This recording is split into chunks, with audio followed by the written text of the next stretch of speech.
지난주 주일에 전국적으로 사람들이 많이 모여서 10월 27일 서울 광화문에서 차별금지법, 그러니까 악법 저지를 위한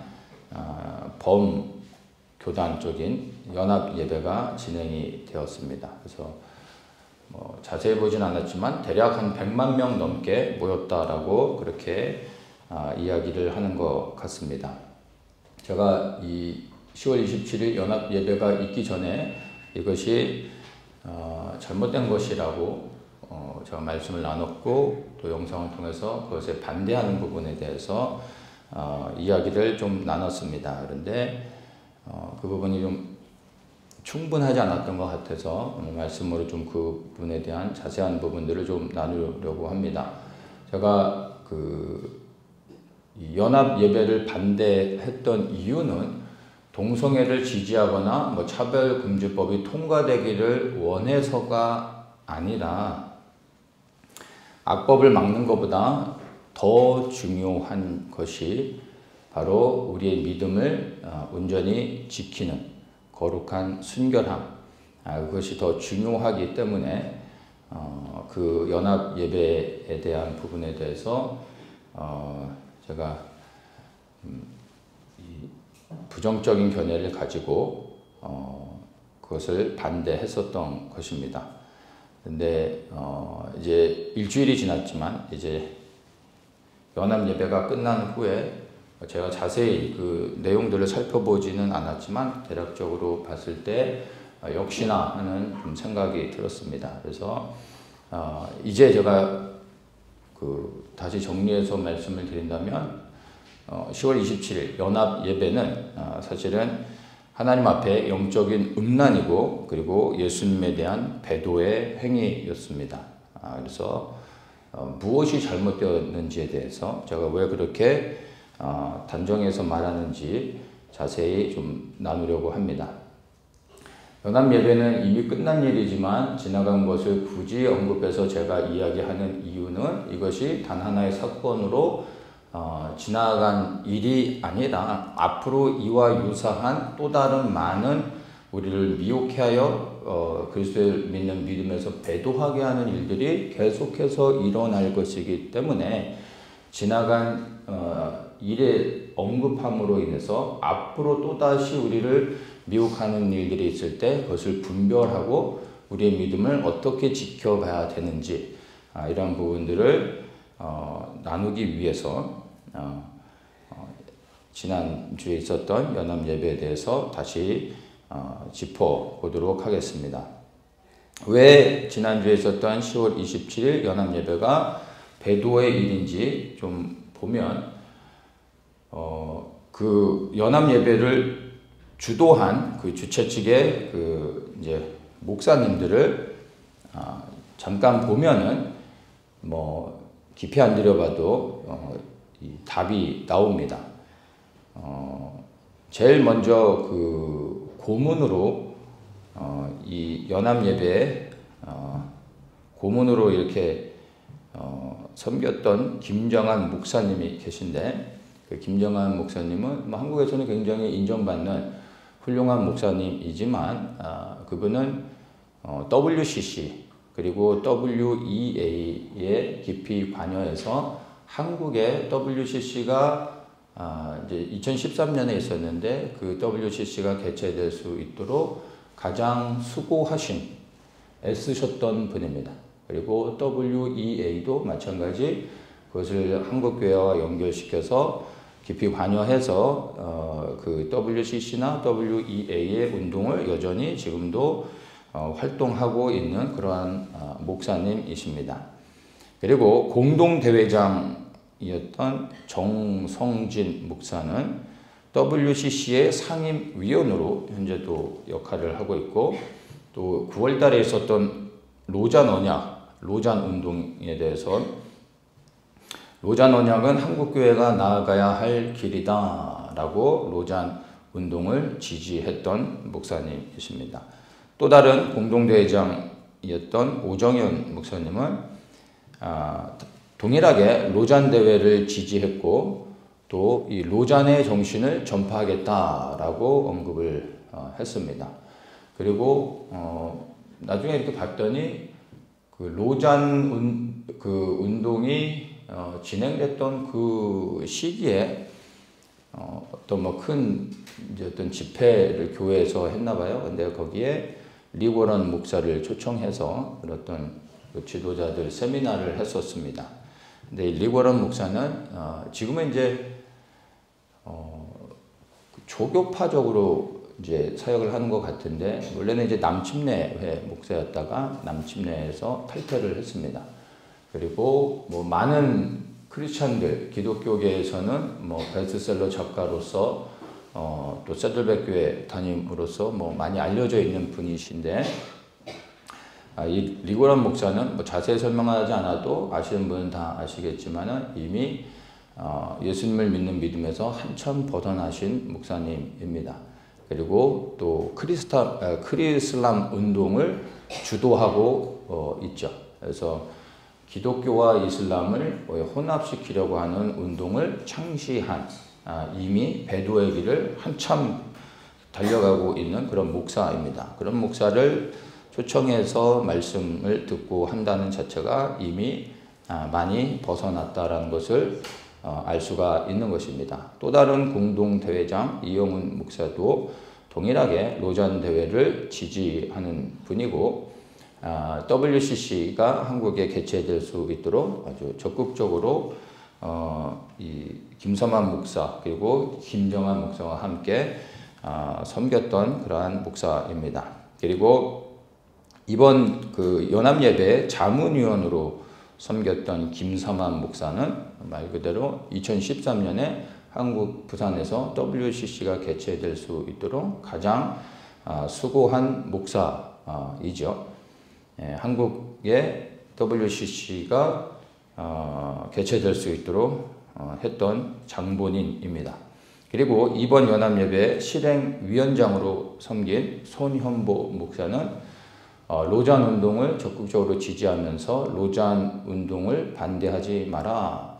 그리고 이 로잔 대회의 정신으로 연합예배를 준비하겠다라고 발표하면서 이 로잔 운동을 지지한다라는 것을 명확하게 공표를 했습니다. 무엇보다도 이번에 그 여러 이제 교단의 대표들도 참여를 했는데, 연합단체장 대표로서 한교총, 한국교회 총연합회 이제 그 수장인 장종현 목사가 이번 연합 예배에 축도를 맡았더라고요. 이 연합 예배에 같이 또 섬기면서 예배 가운데 축도를 맡아서 또 진행을 했는데, 이 장종현 목사는 나중에 이제 알게 됐는데, 그 언젠가 이재명하고 인터뷰를 하면서 이재명을 그 축복해 주는 그러한 이제 기도를, 이재명이한테 축복 기도를 해줬던 목사입니다. 근데 뭐 제가 이재명 잘 설명하지 않아도 뭐 다 아시겠지만, 이재명은 뭐 어떤 사람입니까? 뭐 인물에 대한 설명은 아예 하지 않겠습니다. 불필요하니까. 이재명은 더불어민주당의 총재이죠. 더불어민주당이 적극적으로 이 차별금지법을 통과시키고 동성애가 합법화될 수 있도록 부단히 노력하고 있는 정당입니다. 그 정당의 대표인 이재명 또한 이 차별금지법 그리고 동성애가 합법화되는 일들을 지지하고 있는 대표라는 것은 누구나가 다 알고 있는 거죠. 그런데 한국 큰 이제 교단의 단체의 리더인 목사라는 사람이 이재명이한테 가서 이재명을 축복기도 해줬다라는 것 자체가 참 너무나 안타까움을 떠나서 같은 목사로서 참 할 말이 없게 만듭니다. 뭐 이 외에도 여러 다른 목사님들도 있지만 뭐 그냥 그 몇몇 이 리더가 되는 목사님들에 대해서만 잠깐 이야기를 해도 이 연합 예배를 리더했던 이 목사님들의 어떠한 성향의 사람인지 우리가 알 때 이 연합 예배가 어떠한 모임인지 우리 명확하게 알 수 있는 부분이 되는 겁니다. 그 WCC 로잔 운동 이 부분은 제가 언급하진 않겠습니다. 제가 이 부분에 대해서 일전에 그 이제 말씀을 통해서 무엇이 잘못됐는지에 대해서 말씀을 나눴습니다. 그런데 이 WCC나 로잔 운동을 적극적으로 지원하고 또 섬기고 지지하는 많은 목사님들이 이번 연합 예배를 주도했다라는 것입니다. 그러면 이것을 우리가 정말 WCC와 로잔 운동이 잘못된 것이라는 것을 안다면 이것이 얼마나 하나님 앞에 가증한 일인지를 명확하게 이해하시는 분들이라면 이 연합 예배가 얼마나 잘못된 것인지를 다 이해하실 수 있을 겁니다. 만약 WCC나 이 로잔 운동에 대한 이해가 안 되시는 분이라면 뭐 할 말이 없지만 이것을 명확하게 이해하시는 분들은 이 연합 예배도 같은 선상에서 보시면 됩니다. WCC나 로잔 운동은 사실 동성애를 반대하지 않습니다. 동성애를 오히려 지지하고 차별금지법이 통과되는 것을 원하고 있다는 것을 조금만 살펴봐도 다 알 수 있는 부분입니다. 자, 차별금지법을 만약에 정말 막기를 원한다면 최소한 동성애를 반대하고 차별금지법을 지지하지 않는 사람들이 모여서 이러한 그 목소리를 내야 이것이 설득력이 있고 또 하나님 앞에 응답되어질 수 있는 부분일 것입니다. 그런데 너무나 좀 어이없는 게 WCC나 로잔 운동은 분명하게 이 동성애에 대한 부분을 환영하고 있는 그러한 단체이고 또 그런 단체에서 역할을 하고 있는 사람들이 이 연합 예배에서 차별금지법을 반대한다라는 게 너무나 좀 앞뒤가 맞지 않는 그런 부분인 겁니다. 그래서 예를 들어 반미 운동을 하는 좌파 단체들이 나이키 신발을 신고 핸드폰은 아이폰을 들고 나와서 반미 운동을 하고 그러는 걸 우리가 보지 않습니까? 그러면 정말 얼마나 모순됩니까?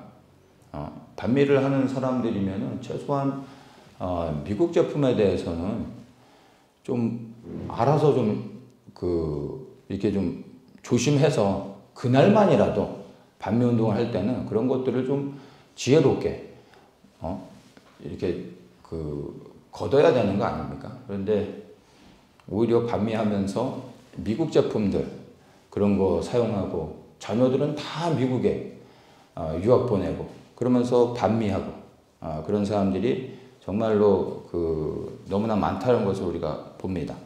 똑같은 것이죠. 여러분 이번에 이 차별금지법 악법 저지를 위한 연합 예배를 드리기 위해 모인다면 최소한 정말 영적으로도 분별하면서 이 동성애를 반대하고 그리고 WCC나 로잔 운동에 대한 명확한 이해를 가지고 이것들을 반대하는 목사님들이 모여서 이러한 집회들을 실행할 때 성도들이 함께 연합해서 이거에 힘을 실어줄 수 있는 것이지 말은 차별금지법 반대를 위해 모인다고 하면서 그러나 실제로는 동성애를 환영하고 있는 지지하고 있는 다양한 사람들을 다 모이게 한다라는 게 더 이상 설명이 필요 없는 부분입니다. 많이 섞여 있는 것이죠.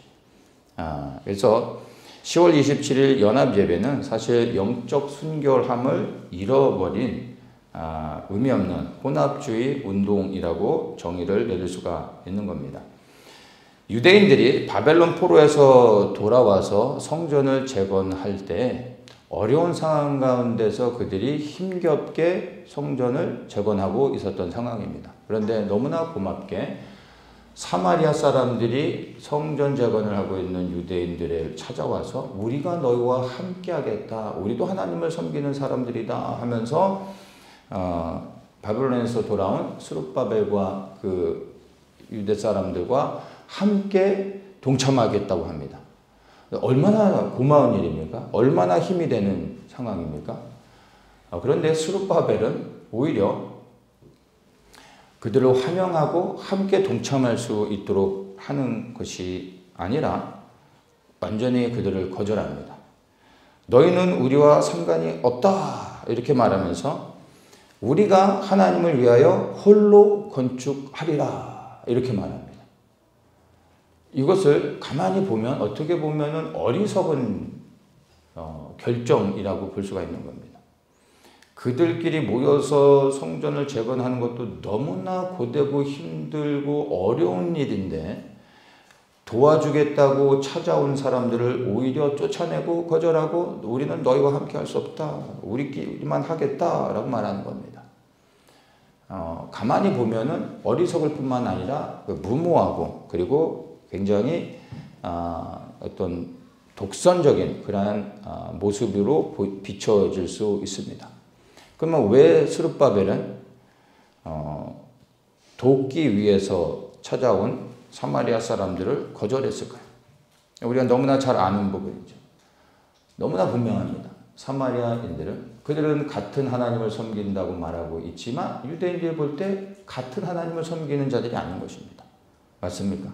그들은 이미 이방인들과 섞여 살면서 여호와 하나님, 이스라엘의 여호와 하나님이 아니라 그들이 만든 우상의 하나님을 섬기고 있었던 사람들입니다. 그래서 유대인들이 볼 때 유일하신 이스라엘의 여호와 하나님을 섬기는 유대인들이 볼 때 결코 그들을 환영하고 그들과 함께 동참해서 성전을 재건하는 이 역사를 할 수가 없었던 겁니다. 많은 사람들이 함께 도와주면 너무나 유익하고 힘이 되겠지만 그것을 거절한 이유는 다른 이유가 아니라 제일 중요한 건 더 많은 손길보다 더 중요한 것은 무엇입니까? 영적인 순결함이라는 겁니다. 그래서 스룹바벨은 단칼에 거절하고 홀로 건축하겠다, 우리끼리 하겠다라고 말한 겁니다. 여러분 우리끼리 홀로 건축하겠다라는 말의 의미가 무슨 뜻일까요? 우리는 섞이지 않겠다. 오직 여호와 하나님만을 섬기는 사람들끼리만 하겠다 이러는 겁니다. 그게 홀로 건축하겠다라는 말에 담겨있는 의미인 것입니다. 많은 사람들이 함께하면 너무나 좋지만 여러분 많은 사람들이 함께하는 연합보다 더 중요한 것이 뭐냐 하면 구별됨. 오직 여호와 하나님 한 분만을 섬기고자 하는 그 구별된 마음이 있어야 된다는 겁니다. 이게 없으면 많은 사람이 함께하는 것보다 홀로 하는 것이 더 하나님을 기쁘시게 하는 겁니다. 성전을 재건하는 것도 중요하지만 더 중요한 건 하나님이 보실 때 더 중요한 건 무엇입니까? 그 성전을 재건하는 자들이 하나님이 받으실 만한 합당한 사람들이냐 하는 것입니다. 이해가 되십니까? 예. 그런데 이 연합 예배는 많은 사람들을 모이게 하기 위해서 잡다한 수많은 사람들, 영적인 사마리아인들을 다 끌어들여서 연합이라는 이름으로 100만이 넘는 사람들을 모아 연합 집회를 하였습니다. 그리고 그것을 자랑하고 있다는 것입니다. 신명기 7장의 말씀을 잠깐 좀 보겠습니다. 가나안 땅에 들어간 후에 어떻게 하나님을 섬겨야 되는지에 대해서 하나님께서 주시는 말씀의 내용인데 이제 1절부터 쭉 보면은 이스라엘 백성들에게 언급하시는 부분들이 있습니다. 뭐냐면 그 땅에 들어가 그들을 다 진멸하라. 그리고 그들과 어떤 언약도 하지 말아라. 그들을 불쌍히 여기지 말아라 하면서 3절에 이렇게 말씀하십니다. 또 그들과 혼인하지 말지니 내 딸을 그 아들에게 주지 말 것이요 그 딸로 내 며느리를 삼지 말 것은 그가 내 아들을 유혹하여 그로 여호와를 떠나고 다른 신들을 섬기게 하므로 여호와께서 너희에게 진노하사 갑자기 너희를 멸하실 것임이나. 이렇게 말씀하시면서 6절에 너는 여호와 내 하나님의 선민이라 내 하나님 여호와께서 지상 만민 중에 너를 자기 기업의 백성으로 택하셨다 하면서 11절에 그런즉 너는 오늘날 내가 내게 명하는 명령과 규례와 법도를 지켜 행할지니라. 너희가 이 모든 법도를 듣고 지켜 행하면 내 하나님 여호와께서 내 열조에게 맹세하신 언약을 지켜 내게 인애를 베푸실 것이라. 이렇게 말씀하십니다. 그리고 또 나중에 언급하시는 부분이 뭐냐 하면 만약에 내 말에 순종하지 아니하고 너희가 이방의 사람들과 섞여서 내 아들과 딸을 주고 그리하여 다른 신을 섬기게 되면 너희는 멸망을 당하게 될 것이다. 내가 심판할 것이다. 말씀하고 있다는 것입니다. 여기에서는 아들과 딸을 이방인들에게 주지 말아라 라고 하시는 부분들을 우리가 보았는데 이 말의 의미는 국제결혼을 하지 말라 이런 의미가 아니죠. 무엇입니까? 섞이지 말라는 겁니다. 이방인들과의 혼인을 금지하신 이유는 다른 것이 아니라 여기 말씀한 것처럼 다른 이방인들을 데려오게 되면 하나님을 떠나 우상을 섬기게 된다는 겁니다. 그것 때문에 바로 다른 이방 민족과의 이 혼인을 금지했던 겁니다. 섞이면 안 된다. 혼합되면 안 된다라는 것을 하나님께서 말씀하셨습니다. 그래서 너희가 내 말에 순종하여서 그 거룩함을 지키면 내가 너희와 함께하며 내가 너희를 지키고 영원토록 내가 언약을 너희에게 형통하게 할 것이다. 이렇게 말씀하셨고 만약 내 말에 순종하지 아니하면은 내가 너희를 멸망시킬 것이다. 내가 심판할 것이다. 라는 겁니다. 여러분 이 말씀이 동일하게 오늘날 우리 교회들에게 적용되어지는 겁니다. 교회에서 가장 중요한 것은요. 영적인 순결함. 그래서 오직 하나님 한 분만을 믿는 믿음을 가진 사람들이 함께 모여 예배 드려야 한다는 것입니다. 아무리 중요한 타이틀이 있고 급한 일이 있다 할지라도 우리가 많은 사람들을 모이게 하고 또 목소리를 내기 위해서 혼합되어서는 안 된다. 섞여서는 안 된다는 겁니다. 영적인 사마리아인들과 함께 하나님을 섬기는 일을 할 수 없다는 것입니다. 하나님이 기뻐하시는 일이 아니라는 겁니다. 오히려 이러한 일들은 하나님의 심판과 진노를 불러가서 오히려 한국교회가 하나님의 진노 안에 들어가게 만드는 잘못된 그러한 결정이 되어지는 것이라는 것을 우리가 분명히 알아야 할 것입니다. 여러분 한국교회가 영적인 지금과 같은 위기의 상황을 맞이하게 된 원인이 무엇일까요? 왜 한국교회가 오늘날 이러한 동성애가 합법화되어지고 차별금지법이 통과되어지는 이러한 절체절명의 위기 가운데 놓여졌습니까? 연합예배를 안 드려서 그렇습니까? 악법을 막는 운동을 게을리했기 때문일까요? 아닙니다. 한국교회가 하나님을 떠나 다른 신을 섬기며 이미 영적인 음란 가운데서 무너졌기 때문인 겁니다. 오늘 한국교회 실상을 한번 보십시오.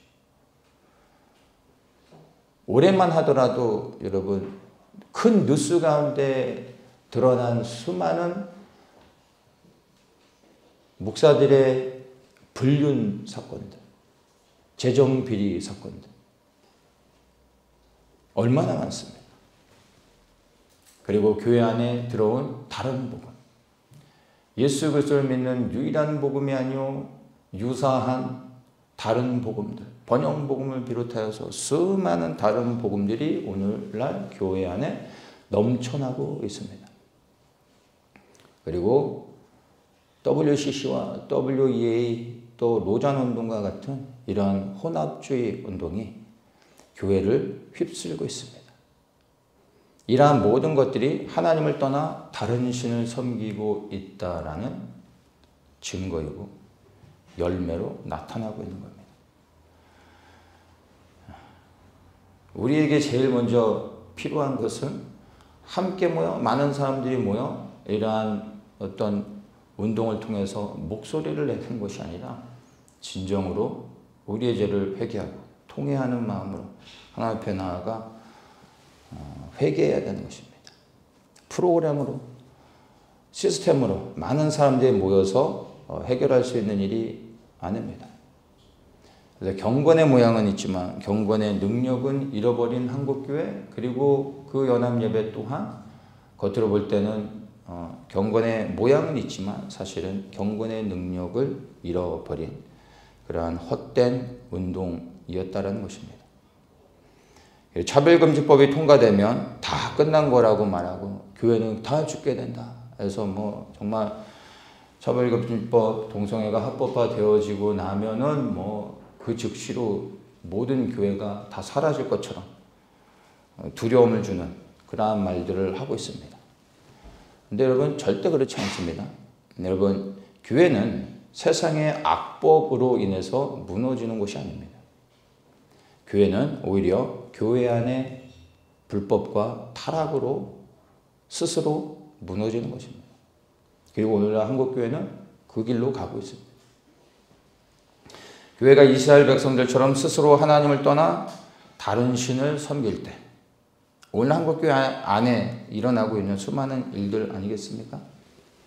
바로 이러한 일들로 인해서 하나님의 심판 앞에 들어가고 그리고 멸망의 길을 가며 그리고 무너지게 되는 것입니다. 그래서 정말 한국교회의 가장 큰 위기는요, 사실은 차별금지법이 아닙니다. 이거 통과된다고 교회 무너지지 않습니다. 여러분.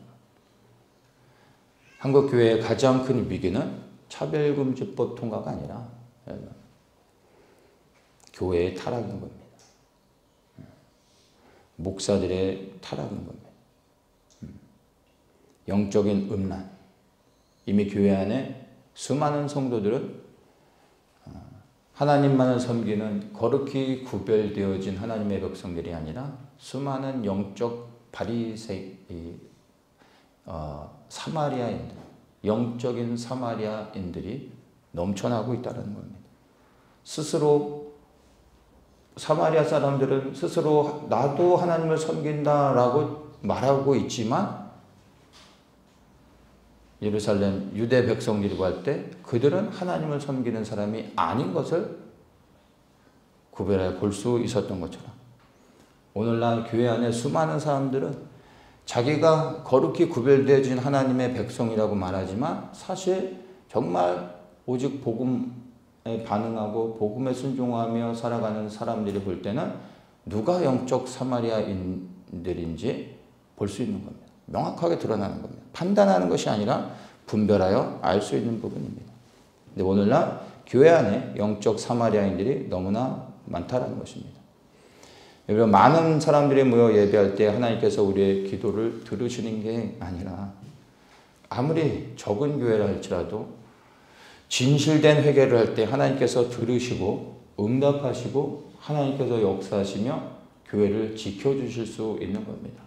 한국교회가 살 수 있는 길은 많이 모여 목소리를 내는 것이 아니라 세상 가운데 소리를 내는 게 아니라 오히려 하나님 앞에 나아가 겸손히 무릎 꿇고 우리 한국교회가 지은 죄를 통곡하며 각 교회들이 회개하며 하나님 앞에 나아가는 것이 차라리 정말 하나님의 긍휼의 은혜를 입어 하나님께서 우리를 불쌍히 여기시고 역사하시며 이 한국교회를 다시 회복시키시고 지켜줄 수 있는 은혜를 입는 유일한 길이라고 생각합니다. 그래서 모이는 사람들의 숫자와 예배 형식이 여러분 중요한 게 아닙니다. 상한 심령이 있어야 되는 겁니다. 200만 명이 모일 때 차별금지법을 막고 교회가 생존할 수 있는 것이 아니라 여러분 비록 적은 수라 할지라도 하나님이 합당하게 여기시는 몇 명의 의인들만 있다면 하나님께서 지켜줄 수 있는 것입니다. 소돔과 고모라가 200만 명의 거룩한 사람이 없어서 멸망당했습니다. 의인 10명이 없어서 멸망을 당했다는 것을 우리는 알아야 되는 겁니다. 정말 한국교회가 맞이한 위기가 무엇인지 우리가 영적으로 분별할 수 있어야 됩니다. 이 연합예배를 회개와 부흥을 위한 연합예배로 이렇게 진행을 했습니다.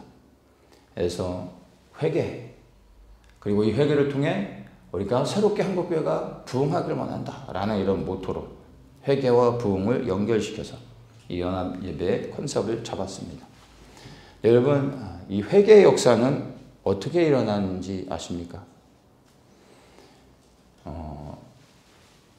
한국 교회 역사 가운데 이 평양대부 장대현 교회에서 있었던 이 평양대부흥의 역사가 이 한국 땅 우리 한반도에서 일어난 거기 때문에 그것을 기준으로 해서 보면은 좋을 것 같습니다.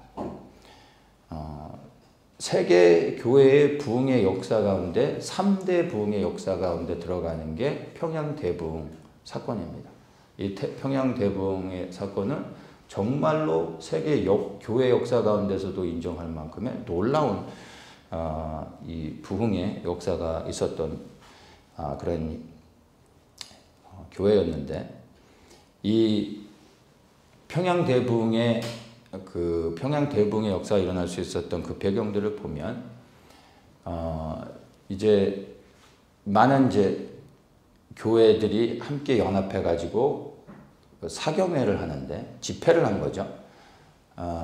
집회가 이제 다 끝나고 대부분의 성도들이 집으로 돌아간 후에 기도하며 몇몇 남아 있었던 적은 수의 무리들이 이대로 끝나서는 안 된다. 어떤 그 간절함 가운데 그리고 절박함 가운데 하나님 앞에 몇몇의 사람들이 더욱더 집회가 끝난 후에 기도회가 끝난 후에 오히려 간절하게 절박한 심정으로 하나님 앞에 기도하며 나아가기 시작했습니다. 누가 시켜서가 아니라 남은 사람들 가운데 자연스럽게 성령의 역사 가운데 그렇게 간절히 기도하기 시작합니다. 그러다가 그 자리에 있었던 나중에 이제 목사가 되는 길선주 장로가 기도하는 가운데 성령께서 그가 지은 잘못을 드러내게 하십니다. 그리고 그가 기도하는 가운데 깨닫게 됩니다.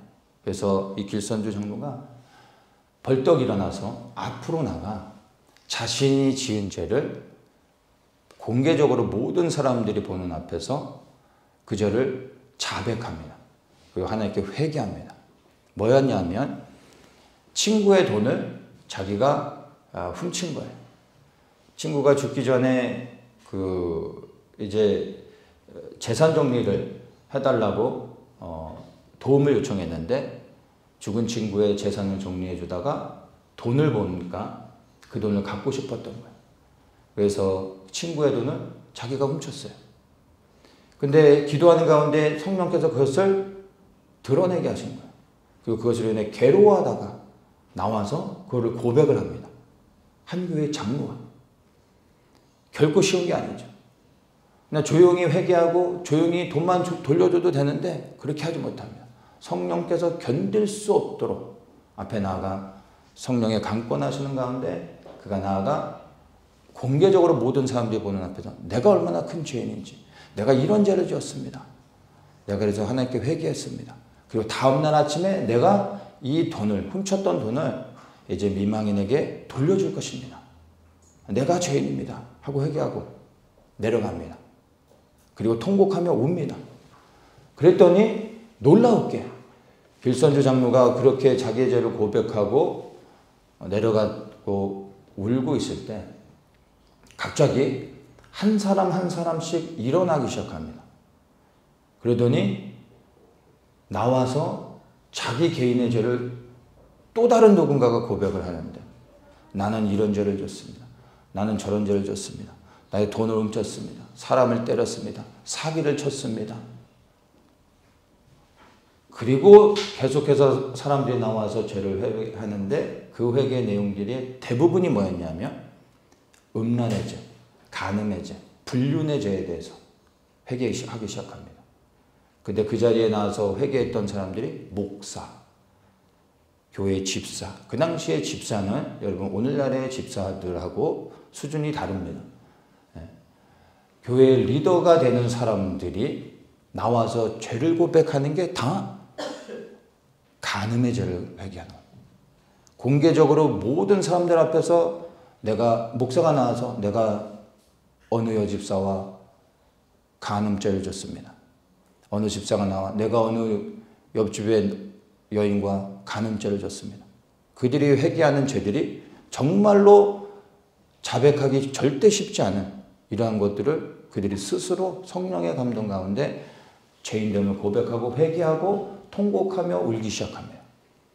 그랬더니 그 자리가 완전히 기도하는 것들이 바뀌어지면서 모든 사람들이 통곡하며 자기의 죄인됨을 고백하고 그 자리에서 장대원교회에서 이렇게 성령의 역사로 회개의 역사가 일어나면서 평양대부흥이 일어나게 됐던 것입니다. 그리고 이 회개의 역사가 성령의 감동 가운데서 평양 전 지역을 그리고 이 북쪽에 있는 수많은 교회들에게 어마어마한 회개의 역사를 이루어가게 됐던 것입니다. 이것을 보면은 회개의 타이틀을 가지고 시스템적으로 프로그램으로 회개를 한다고 해서 여러분 회개가 되는 게 아닙니다. 회개라는 타이틀로 우리 회개합시다. 회개 집회입니다. 라고 해서 회개 몇 마디 이렇게 한다고 해서 진정한 그게 회개가 되는 게 아니라는 겁니다. 정말 회개가 일어나기를 원한다면 연합예배의 대표가 되는 목사들이 자신이 얼마나 죄인 자인지를 그 자리에서 드러낼 수 있어야 됩니다. 그러는 목사가 어디 있습니까? 연합예배를 리드했던 목사들 가운데 하나님 앞에 온전한 사람이 있겠습니까? 우리가 모르는 가운데 수많은 죄들을 졌을 겁니다. 우리는 그들이 어떤 죄를 졌을지 모르지만 하나님이 보실 때 가증한 수많은 죄들을 지는 사람들이 있을 겁니다.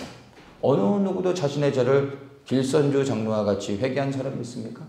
최소한 내가 이런 죄인입니다 라는 것들을 회개할 때 성령께서 그 회개의 영을 그 모인 사람들에게 역사해 주실지 모르겠지만 그냥 형식적으로 시스템적으로 하는 그러한 의미 없는 회개를 통해서 어떻게 하나님의 마음을 감동시킬 수 있겠습니까? 본인들은 회개하지 않으면서 회개하자고 말하는 자체가 문제인 것이죠. 여러분, 회개는 시스템을 통해서 어떤 운동을 통해서 일어날 수 있는 게 아닙니다.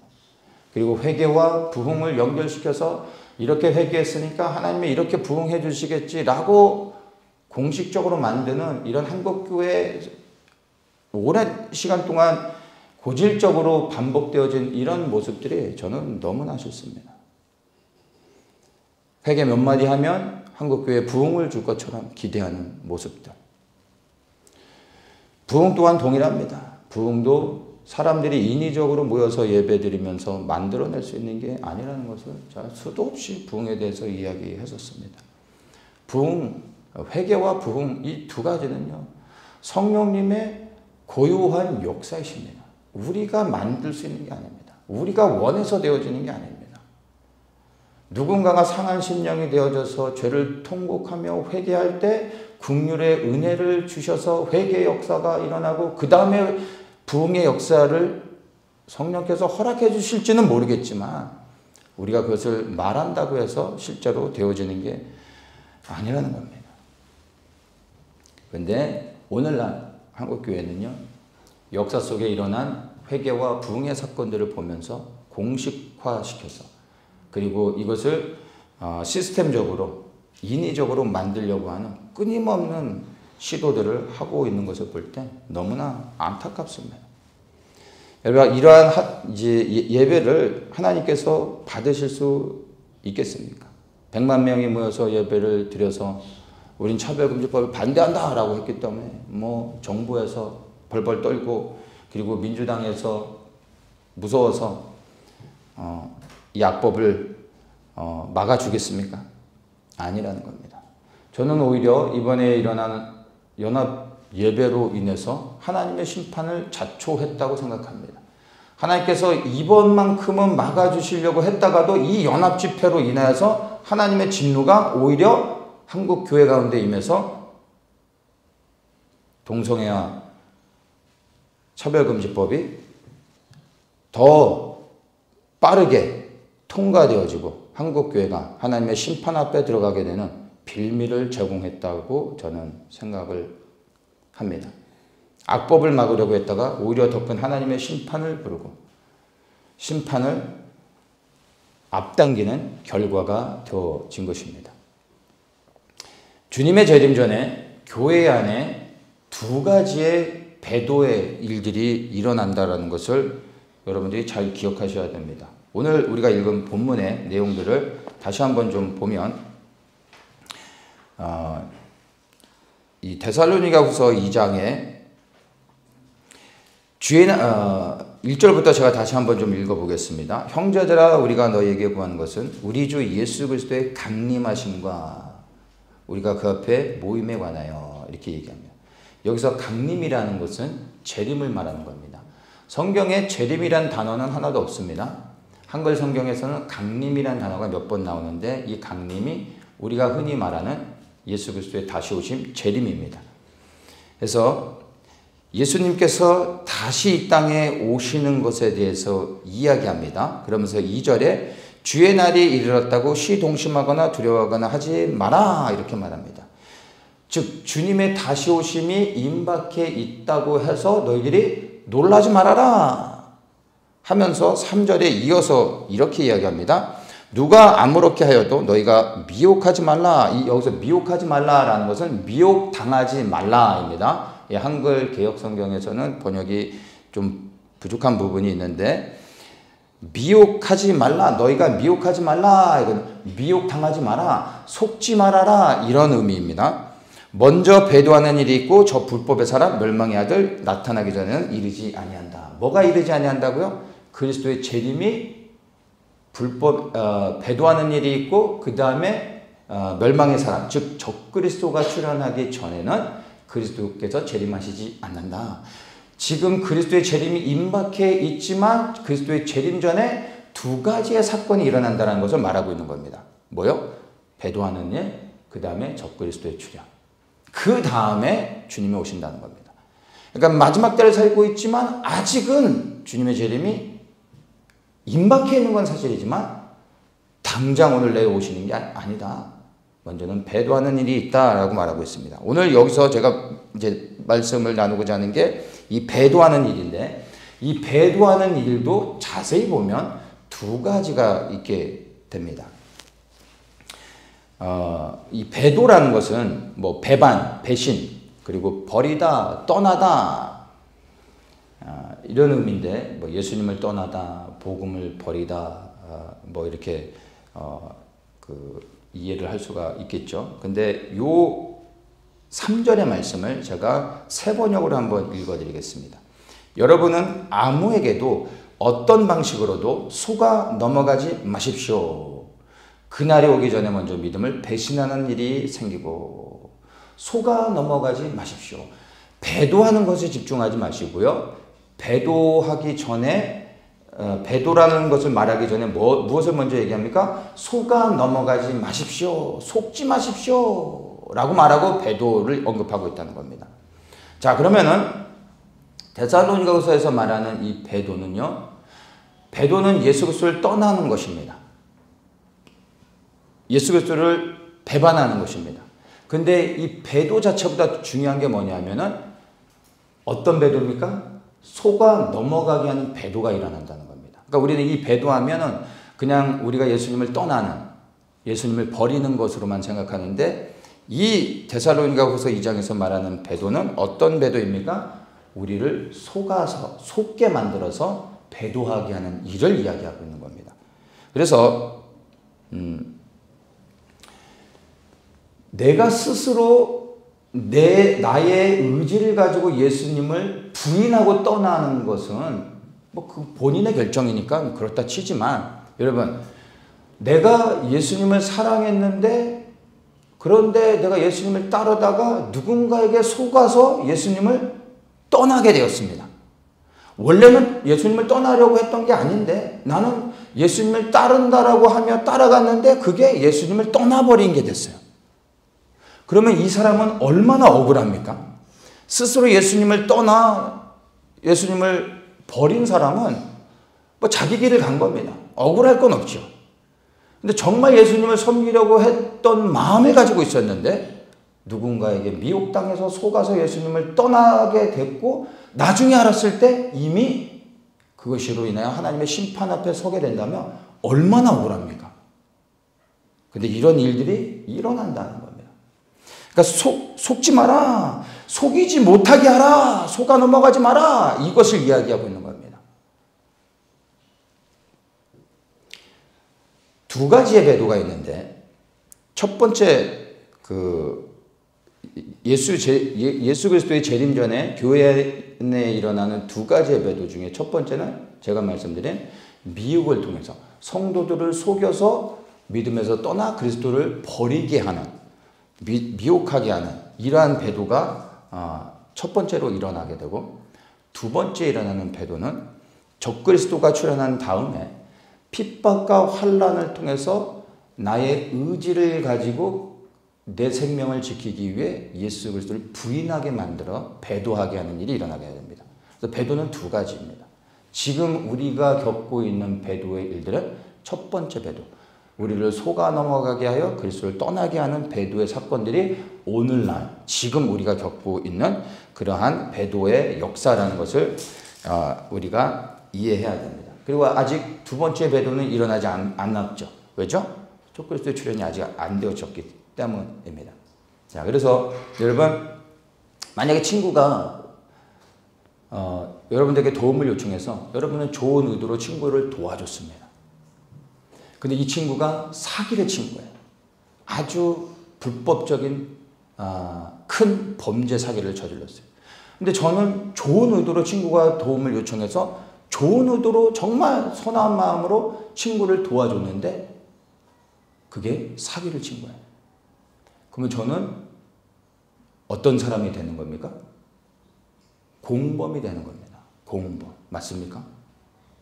법정에 가서 내가 저는 아무것도 몰랐고 정말 좋은 의도로 친구를 도와줬을 뿐입니다. 저는 당당합니다. 라고 말한다고 해서 죄가 없습니까?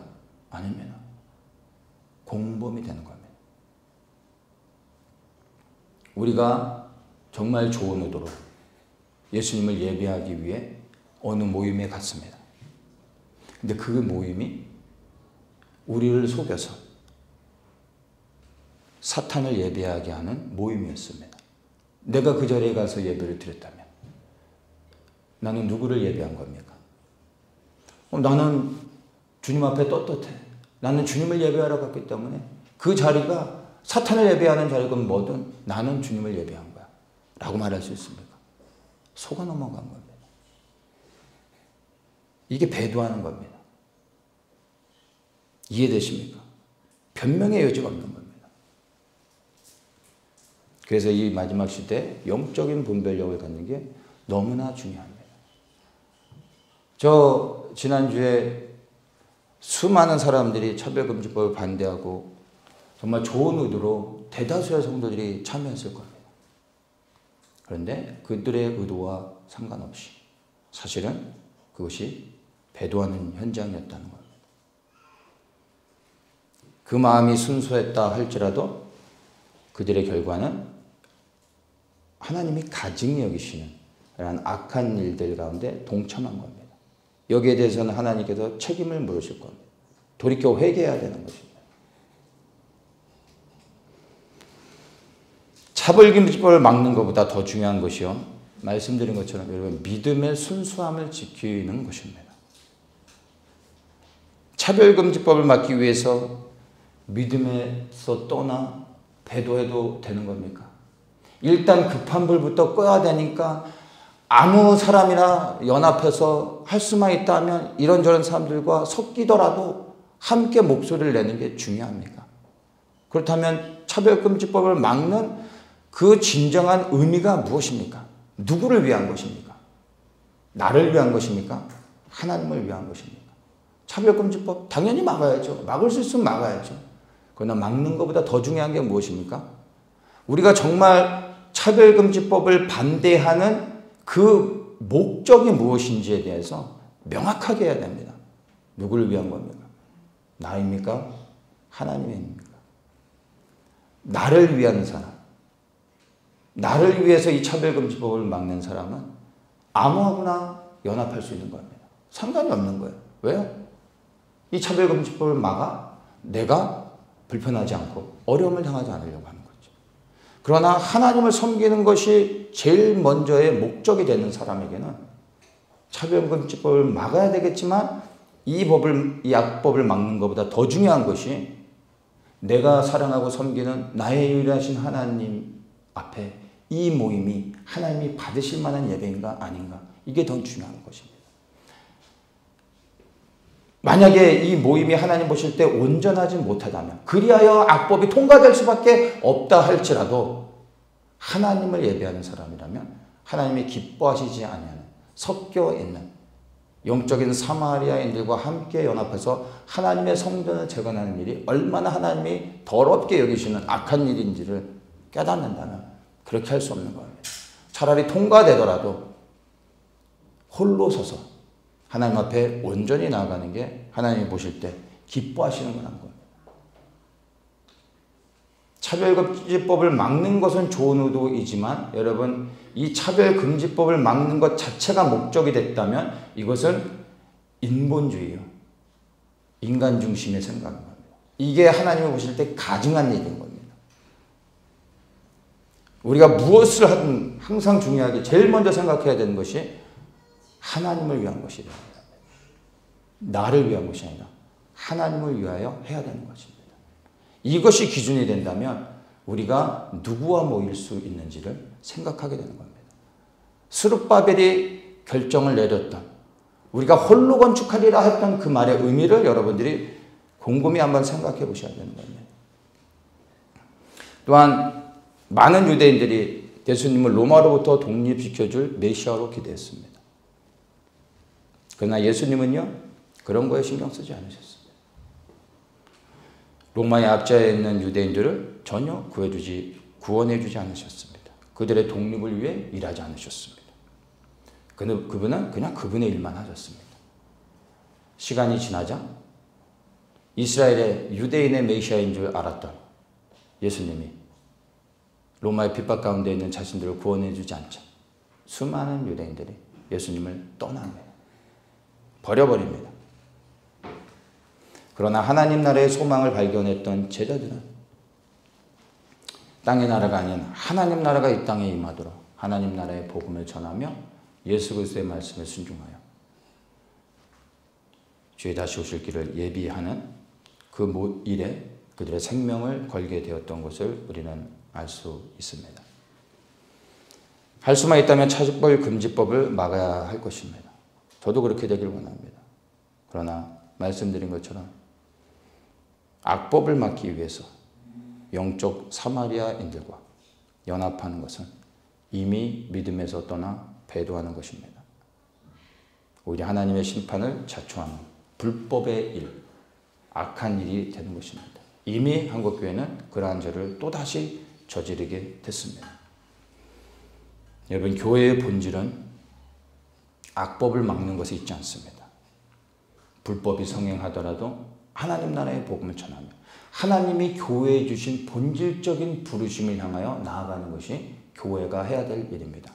그리고 고난과 핍박 가운데서도 여전히 믿음을 지키며 우리의 믿음을 세상 가운데 드러내고 그리스도를 자랑해야 되는 것이 교회의 생명인 것입니다.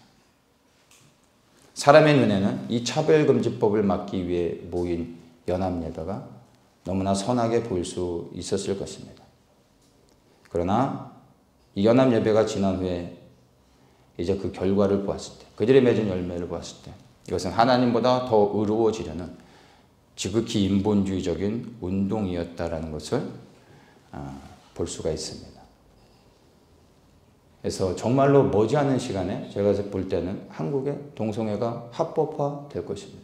오히려 이번에 모였던 이 연합 예배로 인하여 하나님의 진노를 받아 오히려 동성애가 더 빨리 합법화되어지고 차별금지법이 통과돼서 교회가 더 빨리 그리고 더 어려운 가운데 들어가게 될 거라는 생각이 듭니다. 왜냐하면 교회가 하나님을 떠나 영적 음란을 저질렀기 때문인 것입니다.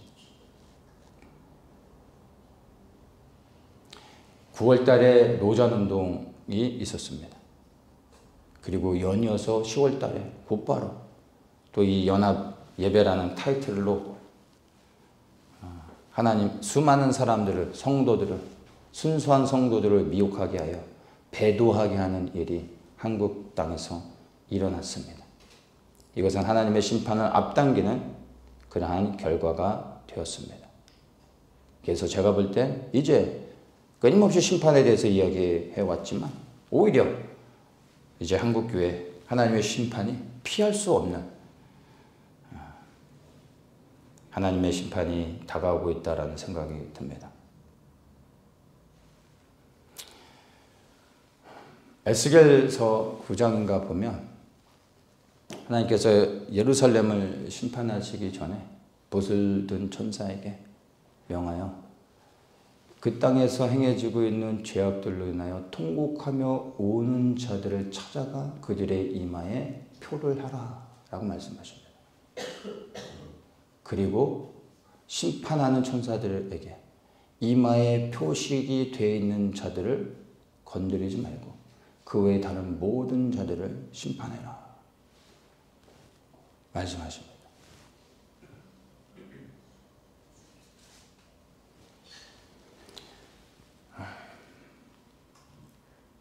하나님의 심판이 확정되어 있다면 우리가 울며 기도해도 심판을 막을 수 있는 것이 아닙니다. 오히려 심판을 막으려고 하는 행위는 하나님을 대적하는 악한 것이 되어지는 것입니다. 예레미야가 예루살렘의 멸망을 이야기하면서 저 이방인들을 대적하지 말아라. 그들을 섬겨라. 그러면 너희들이 살 수 있다 말합니다.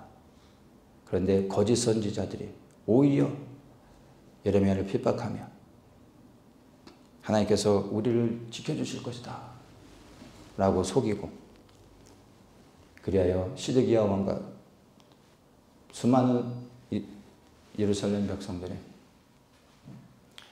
죽음을 당하게 됩니다. 우리의 눈에 볼 때는 예레미야가 인간적으로 볼 때는 매국노 같지만 사실은 그는 하나님의 작정된 심판을 전하고 백성들을 살리려고 그렇게 말했던 것입니다. 이해되십니까? 이제 우리가 할 수 있는 것은 이 에스겔서의 말씀처럼 그냥 우리가 있는 자리에서 기도할 뿐입니다. 이제 작정되어진 하나님의 심판을 막으려고 하는 것은 하나님을 대적하는 겁니다. 다만 우리는 진노 중에라도 하나님의 긍휼의 은혜가 우리와 이 한국교회 가운데 부어질 수 있도록 울며 통곡하며 우리의 있는 자리를 지킬 뿐입니다. 어디에 있는 자들에게 인치게 합니까? 예루살렘을 떠나지 아니하고 그 땅의 죄악으로 인하여 아버지의 마음으로 통곡하며 우는 자들의 마음에 그들의 이마에 인을 치신다는 것. 저 예루살렘을 떠나 먼 산에서 도망가서 숨어있는 자들의 이마에 인을 치시는 게 아니라 그들이 있는 그 예루살렘의 죄악들로 인하여 울고 있는 그 땅을 지키고 울며 통곡하며 하나님 앞에 기도하는 자들의 이마에 인을 치셨다는 겁니다. 이 땅을 지키는 게 중요합니다. 이 땅이 더럽혀져 있지만 이 더럽혀진 땅에서 그들과 같이 아버지의 마음으로 통곡하며 울 때 우리의 이마에 인쳐주시고 지켜주실 뿐만 아니라 이 땅에 대한 하나님의 긍휼의 은혜가 부어져서 하나님의 심판은 임하지만 멸망이 아니에요. 다시 회복해 하시고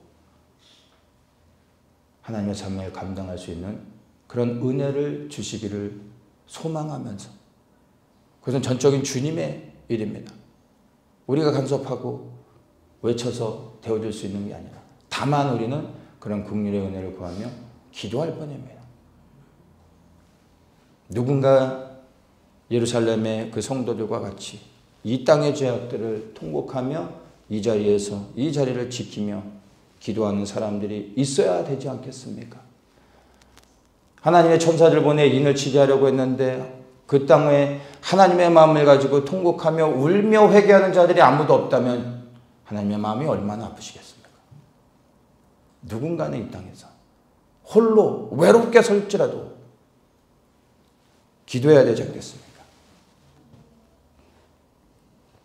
하나님의 심판이 다가오고 있습니다. 우리를 속이고 믿음에서 떠나 배도하게 하는 모든 일들로부터 우리는 더욱더 지혜롭게 분별해야 됩니다. 그렇지 않으면 나의 원함과 나의 의도와 상관없이 주님을 섬기려고 했다가 오히려 주님 앞에 배도하고 대적하는 그러한 자리로 갈 수 있는 것입니다. 지금은 나의 죄와 교회의 죄를, 한국교회의 죄를 회개하며 울며 이 더럽혀진 땅에서 그저 기도하는 것 외에 다른 방법이 없는 것 같습니다. 그리고 우리 더 처치는 이와 같이 이 땅에서 묵묵히 우리에게 주신 사명을 바라보고 묵묵히 가며 이 땅의 죄악들을 나의 죄로 여기며 그렇게 회개하며 나아갈 수 있기를 주님의 이름으로 축원합니다.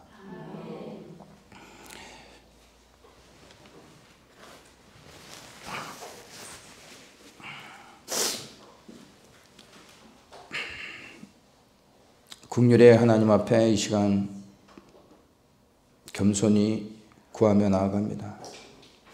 하나님 앞에 범죄한 이 한반도의 죄악들을 우리 10년 가운데 통곡할 수 있게 하시고 회개하며 나아가길 원합니다. 우리 각 사람에게 회개의 영을 부어주시고 이 땅의 죄악들에 대하여 판단하는 자가 아니에요. 회개하는 자로 나가게 하시고 이 땅에 행해지고 있는 하나님을 대적하는 수많은 불법의 일들로 인하여 아파하실 하나님을 생각하며 우는 자들 되게 하여 주시옵소서. 통곡하며 울며 회개하는 저희들 되게 하여 주시옵소서. 이 한국 땅에 적을지라도 소수일지라도 홀로 하나님 앞에 서서 하나님의 긍휼의 은혜를 구하며 기도하는 그러한 한국 교회들이 더욱더 많아지며 흔들림 없이 세워질 수 있도록 주님 진노 중에도 긍휼의 은혜를 부어 주시옵소서. 예수님의 이름으로 기도합니다.